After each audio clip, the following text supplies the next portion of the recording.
Dans un monde ultra connecté, l'accès à l'information est un enjeu majeur, mais aussi un lieu de bataille. En Afrique, entre espoir démocratique et dérive numérique, les cyberactivistes relèvent un défi de taille. Faire d'Internet un espace d'expression et de mobilisation au service du plus grand nombre.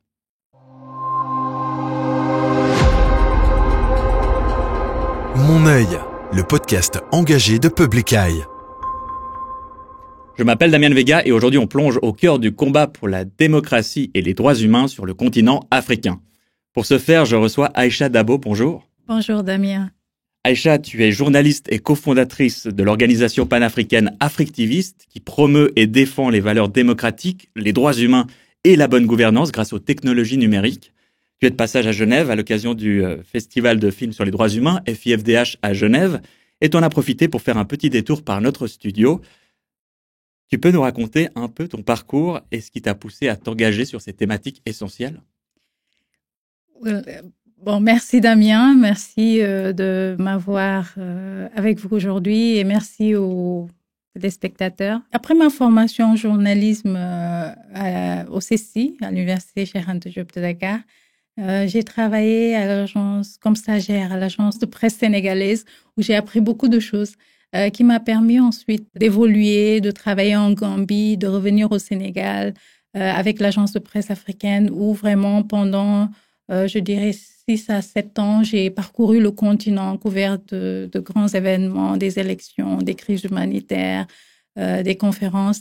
Et aussi, j'ai pu, grâce à la formation que j'ai eue à l'université, en fait, j'ai fait la formation en presse écrite, mais j'ai pu faire télévision, radio et tout.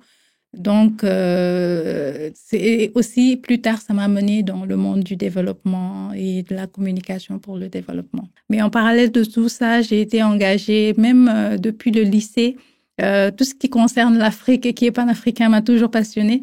Donc, j'étais toujours dans les associations de jeunes et tout. Et en travaillant en Gambie, j'ai remarqué les difficultés qu'il y avait par rapport aux droits de l'homme, notamment la liberté d'expression, la liberté de presse. Et c'est là où mon engagement a commencé. Et ça s'est vraiment renforcé lorsqu'il y a eu l'assassinat du journaliste gambien Deda Aidara, qui est un ami de ma famille. Et avec l'arrivée d'Internet, la démocratisation de l'information, j'ai pu me connecter avec de nouvelles personnes, des jeunes du continent entier. Et l'un d'eux, Cherfal, qui est du Sénégal, donc m'avait approché et m'a parlé de ce projet qui était de mettre en réseau tous les activistes ou les acteurs de changement africains, parce que nous avions remarqué que chacun faisait quelque chose de son côté, mais on avait des choses à apprendre en se regroupant, en collaborant. Donc, j'ai trouvé l'idée belle et c'est comme ça que on s'est lancé avec d'autres personnes. Et depuis cette année, l'organisation a 10 ans. C'est quelque chose qui a commencé tellement petit et maintenant, on s'étend de plus en plus sur le continent. On couvre 40 pays. On a 400 membres. Et là, l'objectif depuis ces 3 dernières années, c'était d'avoir au moins une communauté forte dans chaque pays. Et là, nous sommes à 7 Citizen Labs, c'est des fabriques citoyennes. Mais avant ça, il y a eu beaucoup de formations dans différents pays pour ce qui est des questions de sécurité numérique, hygiène numérique. On est à au moins 2000 personnes formées en présentiel en 2017 et 2024. Et là, nous sommes à plus de 400 personnes qui sont en train de suivre les sessions de sensibilisation par rapport à la technologie et notamment Internet et tout ce qui est numérique. Ça, c'est juste une portion de ce que nous avons fait. J'ai parlé de la formation sur la cybersécurité parce que ça a été notre premier grand projet. Et depuis, ça continue à s'étendre avec différentes composantes que nous avons, spécialité technologie, comment utiliser l'IA pour la gouvernance ou bien la participation citoyenne, la démocratie participative, sensibiliser davantage contre le cyberharcèlement, comment faire face aux difficultés qu'on a sur Internet. Donc vraiment, on est à 10 ans et c'est quelque chose qui me reconforte. Et il y a des jeunes qui sont là, qu'on a formés, capables et qui pourront aussi, à un moment donné, continuer ce que nous faisons. Donc, la centralité de votre action, c'est vraiment les nouvelles technologies. Tu as parlé de quelques projets que vous avez en cours, les Citizen Lab notamment. Oui. Est-ce que tu as d'autres projets qui qui montre l'importance du numérique dans le combat pour les droits humains? Un de nos problèmes majeurs en tant que continent où les différents pays, c'est des problèmes de gouvernance. La gouvernance a été limitée aux élections, alors que les élections ne sont qu'un rendez-vous ponctuel. Avant et après les élections, il y a les choses qui se passent. Donc, on s'est dit que comment est-ce que nous pouvons contribuer à trouver des solutions au lieu de se plaindre à tout le temps. C'est en ce moment-là qu'on a commencé à se focaliser sur la participation et l'engagement citoyen. Parce que les citoyens ont besoin de comprendre comment ça marche, quel est leur pouvoir, quel est leur droit, quelle est leur responsabilité, et comment est-ce qu'ils peuvent élire des gens et ensuite leur demander des comptes. Et il y a un autre grand... On voit bien tout le panel d'actions très positives et très concrètes qu'il y a, mais le numérique, c'est aussi parfois des défis. Hein. C'est le défi de l'accès aux technologies, de la désinformation, de la censure, de la surveillance, de la polarisation des opinions aussi. Est-ce que Africtivist et d'autres organisations tentent d'y répondre également? Bien sûr. Tout à l'heure, j'ai parlé de notre programme cybersécurité qui a été notre premier grand programme. En fait, dans ce programme-là, on l'a appelé cybersécurité, mais ça implique plus que ça. On commence par sensibiliser les gens. C'est quoi Internet, en fait? Comment ça marche déjà, de façon très simple. Ensuite, comment on l'utilise? Et quelle est la responsabilité avec laquelle ça vient? Quand on l'utilise de mauvaise façon, quelles sont les possibles répercussions sur la vie des gens, sur les autorités ou bien même sur l'écosystème? Donc, ensuite, il y a les aspects un peu plus hygiène numérique. Voilà comment est-ce que vous allez faire, voilà comment protéger ces données, comment se protéger, etc. Mais le problème de la désinformation, en fait, et ça touche toute la société et ça a un impact sur les démocraties.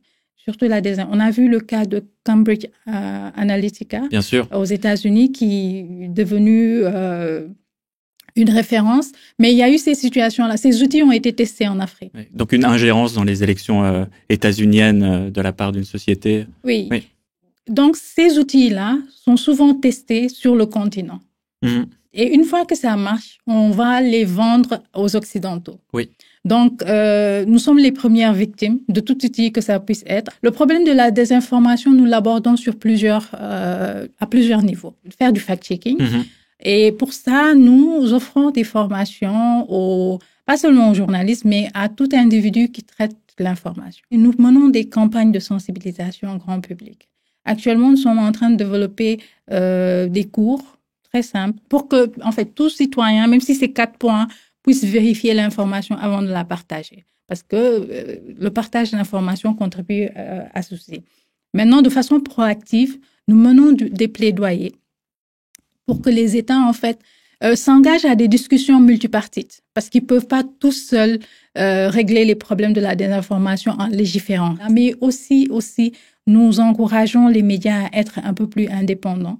L'autre grand souci, c'est la désinformation étatique qui arrive. Et donc les ingérences de forces étrangères. Oui, ça peut être des forces étrangères, mais ça peut être aussi des États elles-mêmes qui font passer la mauvaise information. Mais il y a maintenant cette ingérence-là des forces étrangères qui est les plus identifiées, que beaucoup de gens connaissent, surtout en Afrique, c'est surtout la Russie, avec les différentes propagandes. Mais il y a aussi... Il y a une ingérence qui n'est pas peut-être directement occidentale, mais c'est des sociétés privées occidentales qui veulent s'installer en Afrique ou commencent un peu et ont besoin d'avoir cette campagne-là de communication et qui souvent ne reflète pas réellement la vérité. Donc, il y a plusieurs types de désinformation qui se passent actuellement sur le continent et qui a des impacts. Est-ce que ça concerne les sociétés de négoce aussi? Parce qu'on l'a pas encore trop évoqué, mais tu es venu à Genève au Festival du film de droits humains, notamment pour débattre du film Eat Better, qui parle justement de l'influence de la Chine en Afrique. Est-ce que ça concerne aussi ces entreprises-là? Bien sûr, le secteur privé de quelque continent que ça soit, en fait, ça pose problème. Ils sont là pour créer de l'emploi, mais souvent ils viennent avec des idées préconçues, peut-être une compréhension différente de c'est quoi le développement, qui n'est pas égal à ce qui existe sur le terrain. Vous avez parlé de la Chine. Ça, effectivement, c'est ce qu'on a tendance à dire, c'est de bons partenaires. Ils créent des emplois, mais qu'est-ce qu'il y a en dessous de ça? C'est des questions qui sont pas tout le temps abordées et qui posent problème, en fait. Parce que sous ces trucs-là, vous avez parlé du film Eat Better, il y a cette précarité-là dans laquelle ces employés vivent. Ils ont du mal à à vivre comme il faut. Et malgré ça, il y a cette opportunité de travail qui a été créée par les entreprises chinoises avec lesquelles ils essaient de faire. Mais pour ce qui est de ces investisseurs, que ce soit les gouvernements russes, chinois ou bien leur secteur privé, moi, ma préoccupation principale, c'est par rapport à nos propres dirigeants, les dirigeants africains et les collaborateurs du secteur privé africain. Parce qu'il est de leur responsabilité, en fait, de faire respecter les droits de leurs concitoyens. Parce qu'il y a des lois qui sont votées, qui respectent les lois, le code du travail dans ces pays-là respecte les droits des travailleurs. Mais cela n'est pas mis en application comme il faut. Donc ça devient un problème des Africains eux-mêmes. Et quand ils signent des accords, ils doivent prendre en compte et aller au-delà de la création d'emplois, parce qu'ils créent des sous-emplois, en fait. Être employé sans pouvoir subvenir à ses besoins crée aussi un autre problème qu'ils vont devoir résoudre à un moment donné. Si l'épisode vous plaît et que vous voulez soutenir notre travail, n'hésitez pas à vous abonner et à le partager autour de vous. Donc l'angle de Africtivist, c'est surtout sur la gouvernance et la préservation de la souveraineté des États africains. Oui, bien sûr. Nous sommes une organisation panafricaine qui croit à la collaboration avec tous les partenaires. Mais quelque négociation que ce soit, les droits des Africains sont primordiaux et les intérêts des Africains sont primordiaux. Donc, nous prônons pour ce panafricanisme-là où l'Afrique, en fait, va négocier de façon décomplexée parce que chaque État ou entreprise qui négocie pour ses propres intérêts ou l'intérêt de ses populations. Donc, pourquoi est-ce que les Africains ne pourront pas faire la même chose? Donc, en fait, c'est pourquoi nous, à travers nos plaidoyers, à travers nos projets et sensibilisation, on outille les citoyens à être conscients, en fait, et pouvoir aller dans le futur sur ces tables de négociation-là et négocier dans l'intérêt des populations. Donc, on investit dans quelque chose qui n'est pas matériel en espérant que peut-être les générations futures n'auront pas à vivre ce que nous vivons actuellement. Donc, le fait qu'il y ait potentiellement de nouveaux pays qui s'intéressent notamment aux matières premières africaines comme la Chine, est-ce que pour toi c'est une opportunité ou plutôt une menace? C'est les deux. C'est une opportunité parce qu'il y a des opportunités d'investissement, de création d'emplois, etc. Mais la menace se trouve, en fait, la menace principalement, elle doit être gérée par les Africains. Et moi, c'est là-bas où le problème se pose. Si on prend un pays de la zone de l'Afrique centrale qui est en crise, où vraiment on ne sent même pas la présence du gouvernement, des accords d'exploitation des ressources naturelles sont signés, mais ça profite davantage les populations qu'autre chose, parce que c'est seulement les gens qui sont dans la capitale qui négocient, signent, OK, une exonération fiscale de tant d'années, ça bénéficie à l'élite et ça bénéficie à la compagnie étrangère, que ce soit la Chine, la Russie ou bien tout autre occidental et autres. Et ça ne prend pas en compte les intérêts de la population. Donc, mais ces entreprises-là, pour moi, je les vois comme des personnes qui font du business, ils ne sont pas intéressés par le reste. Donc, il est de la responsabilité des autorités africaines et des élites de prendre en compte, en fait, et d'être conscients de la raison pour laquelle ils ont été élus, pour qu'ils représentent leur peuple et de les représenter comme il faut. Donc, moi, quelques investisseurs que ça soit, vraiment, ça revient à la même chose, en fait. Quel est l'intérêt de l'Africain dans ceci? Quel est l'intérêt du Sénégalais, du Guinéen, du Congolais dans cette affaire-là? Et que la personne qui négocie et qui signe au nom de ces populations-là représente ces populations comme il faut. Peu importe la personne qu'on a en face. Toujours sur le plan de la géopolitique, c'est difficile de ne pas en parler. Depuis le retour de Trump au pouvoir, on assiste à des changements en profondeur. Quel regard tu portes sur ces bouleversements? Il pense faire ce qui est bon pour les Américains. Même si tous les Américains ne sont pas d'accord, on voit que certains qui avaient voté même commencent à se poser des questions. Le risque, en fait, que moi je vois, c'est que d'autres pays émulent Trump. Quand on travaille dans la gouvernance, pour nous, c'est important de montrer qu'on l'a fait ailleurs. La démocratie est quelque chose qui marche.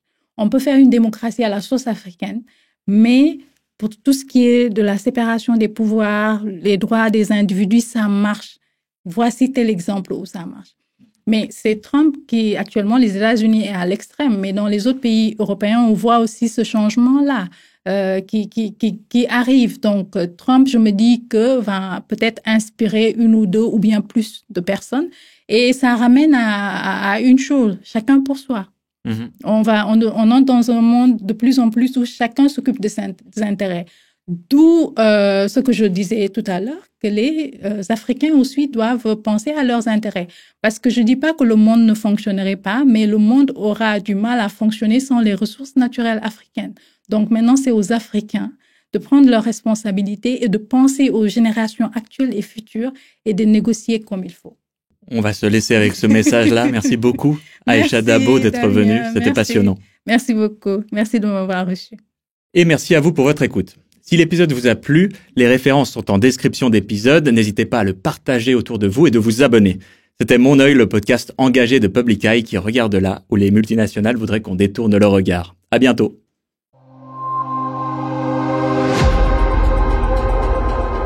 Mon œil, le podcast engagé de Public Eye.